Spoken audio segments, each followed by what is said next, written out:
You ask Tiger to calculate. This deals with linear inequalities with one unknown. The final result is x greater than -5. Let's solve it step by step. Group all constants on the right side of the inequality. Add 4 to both sides.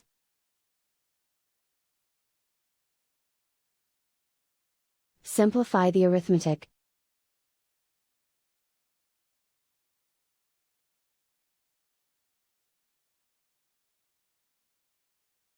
Isolate the x.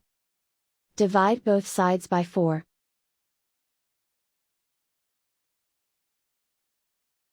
Simplify the fraction.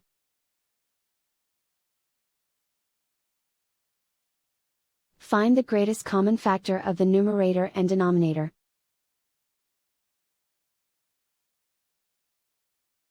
Factor out and cancel the greatest common factor.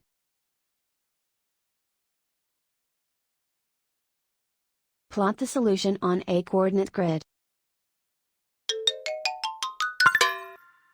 And so the final result is x greater than -5.